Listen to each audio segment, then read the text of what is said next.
Let's talk about Nick Bosa. So I wanted to bring up when I saw the press conference, and I wanted to watch the 49ers press conference.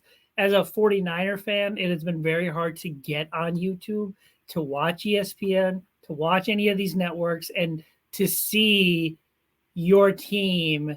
It's like that sad movie you watch when you know that person's going to die, but you still watch it. Eventually, you just don't want to watch the movie anymore, right? Yeah. You were there.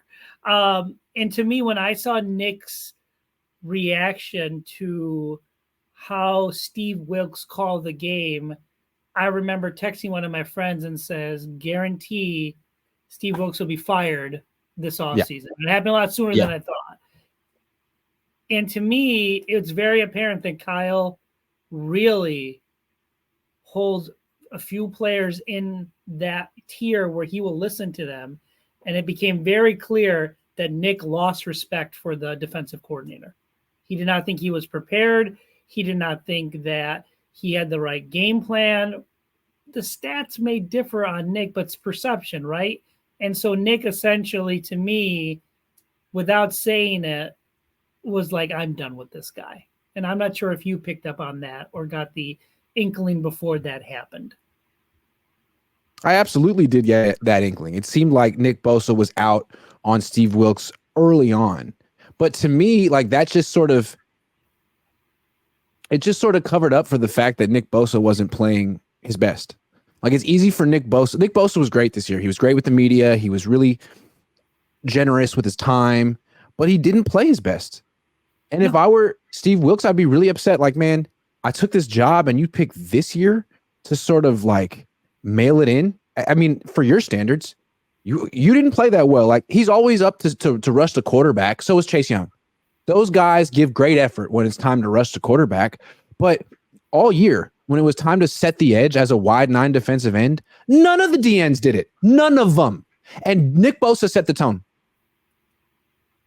You know who does set the edge as a wide 9 D end really freaking well? Myles Garrett. He does. He really does. Nick used to, but he doesn't anymore. And if Nick's not going to put in the effort, why should Chase Young? Why should Randy Gregory? Why should anyone? And how is that Steve Wilks' fault? He can't motivate Nick Bosa. Nick Bosa is getting paid to motivate himself and other people. Well, the first 5 minutes of the Super Bowl, you saw that a different intensity was coming out. And when the players actually played hard, Steve Wilks' defense worked. It did. It did. It did. And so to me, did Steve Wilks, the players never looked themselves in the mirror? I'm sorry. Yeah. I'm sorry. I think that the part of the 26-year-old Nick Bosa is over here, but like, man, Steve Wilks couldn't get me to play hard. I'm sorry. Keep going. I just think that's essentially why he was fired, was because he could not motivate the players. For some odd reason, the defensive line, because he was able to motivate the secondary, which I know everyone wants to bring up that, but Charvarius Ward had the best season of his life. Wasn't the reason why I thought we were going to lose the Super Bowl because of the secondary. That was not the case. The secondary played lights out for the most part. Why does this defense need a coach to motivate them? You're trying to win the Super Bowl. You guys have all gotten paid. You're all on your second contract. Like, what motivate? You need someone to jump up and down and give you a hug? What are you talking about? I don't know. I find it very fascinating. I also find it very fascinating that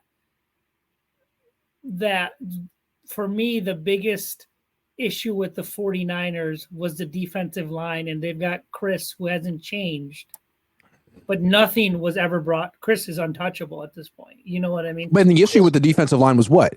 Effort. Again, like, look in the mirror. Nick, Chase, Eric, Javon, all of you. You really needed D'Amico Ryans to play your best? That's what it was? That's what you're going to say? Come on. I also think probably not publicly said, but I also think Fred Warner having 2 linebacker coaches and then having Steve Wilks, he probably felt like he wasn't getting up to his par. And I think those 2 players had a very much a hand in the coach being let go. I think that's too bad. I really feel like it, but I'm not surprised because I think that's sort of the culture of the 49ers that Kyle Shanahan creates. Kyle Shanahan's attitude. Get fired. Someone was going to get fired after that Super Bowl. And Kyle's attitude is, it can't be me. Kind of like it starts from Jed. Like Jed's like, you can't fire me. I'm the owner. And Kyle's like, yeah, you can't fire me. I'm the hotshot coach. And even though it's absolutely my fault that we lost this game, you can't fire me. So who are we going to scapegoat? And just keep going down the list. Well, not these highly paid defensive players who didn't give their best effort all season because they're already locked into contracts. So you're not going to get rid of Fred Warner, Nick Bosa, Eric Armstead, Javon. Like, they're locked in, even though they're more culpable than the defensive coordinator. Let's get rid of the defensive coordinator. Yeah, and if you're a defensive He's an outsider anyway. How envious is this job? Kyle's gonna scapegoat you. You got a very specific scheme you have to run. Yeah. And you don't get to bring in any of your own assistant coaches. You don't get to bring anybody in. None. You're on your own. And as soon as Nick Bosa decides that he didn't like a call you made or a look you gave him, he's going to very calmly after the game say, yeah, I don't really think we were prepared for this one play. And that's him just destroying you. Destroying you. Yep. And castrating you. That 4th and 1, Nick, you were right there, man. You were right there just to sack Mahomes and end the game. Like, I don't want to be an ass, but you were literally inches away from him. And I mean, I don't have anything personally against Nick Bosa, but I think it's kind of gross how these players got Steve Wilks fired. I thought he did a good job this year. He was put in an impossible situation. I wouldn't have hired an outsider to run someone else's scheme. It was stupid, but you did. And he made the most of it. And when the players decided that they could find it within themselves to play hard that day, man, he did really, really well. He did better against the Chiefs than solid DeMeco Ryans ever did. And he got fired for it. It wasn't his fault that Christian McCaffrey fumbled or the muff punt. Those were all done on special teams and offense. He had nothing to do with it. His final drive was no good. He went with soft zone. How do we know that Kyle didn't tell him to do that? How do we know? Well, that's the other thing that's become very apparent is that Kyle started interfering with Steve. He can't help himself. I bet he pokes his nose into like the audio visual team, the people that make highlights for the team. That I bet he's in there like, hey, I want this and this and that. Like, he knows better. Well, he's the world's greatest expert on everything. Well, Grant, I think again, the Super Bowl was a very good example of another coach who knew the situations, who knew everything because he gave other people those responsibilities, and another coach who was going to do it his way and not have anyone else help him and go down fighting like that. And as a player, that's got to be pretty frustrating because there's no matter how smart Kyle thinks he is, he can't be. Eventually, you're going to lose or cut corners somewhere. And I think when it comes to game situations, that's where Kyle falls short. And Andy did the same thing when he was younger with the Eagles, right? He did the same thing. And it took Kansas City Andy to figure out that, well, maybe I probably should have an offensive coordinator. Maybe I shouldn't be into this as much. If I'm working Monday to Saturday or Sunday, why can't I have someone run the script so I know, hey, maybe I should go for it on 4th and 2 before the game's over, so then Patrick Mahomes doesn't get the ball back to tie it up.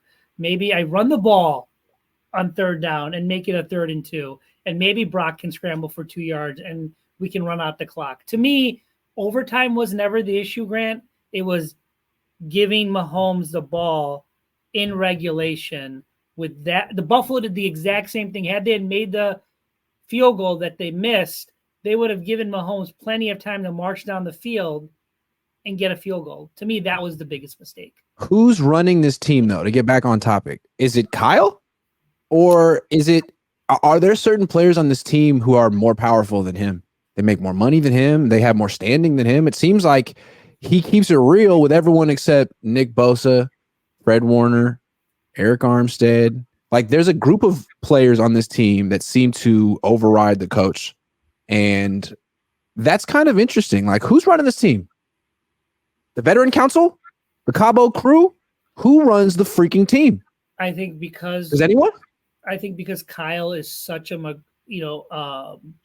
so intense and it burns people. It can wear on people and burn them out, that he does need to show favoritism to his players and certain players in order to keep that locker room afloat. I think that's the way he manages the team. Or another cynical way to look at it is he's losing power on this team. That as you've given these mega contracts to Bosa and Fred Warner and George Kittle and Deebo Samuel, that this is much more of a player-driven team now. These are, you got like 8 or 9 players that you can't say anything to. Well, and in fact, they have a huge say over what's happening. And now that you just embarrassed them and yourself with this loss, you had to concede more power. And they just are going to pick the next defensive coordinator. And you're just trying to placate now. You're like, yo, like, hey, don't be mad at me. What do you want? What do you want? You want to go to Cabo? You want to go to Cancun? What is it? Let me know. Do you want to do DC? Like, let me know what you want. I will come through. Just don't get mad at me. That's where he's at. He's very weak. That's what I see. A weak coach. Scrambling. Again, Mike Shanahan ran into the same issues because once he no longer had John Elway, right? That leader in the locker room to say, you're going to do it. Hey, Brian Greasy, what are you talking about? They win anything with Brian Greasy? He hates me. Why? Oh, gives me a stank eye. I just leave him alone. Sorry, Brian, for whatever I said. I mean, you had the same concerns we all did when he was first hired. Why? He was hired out of the booth. He had no experience. You stated facts, right? I think that's the only time you ever mentioned it.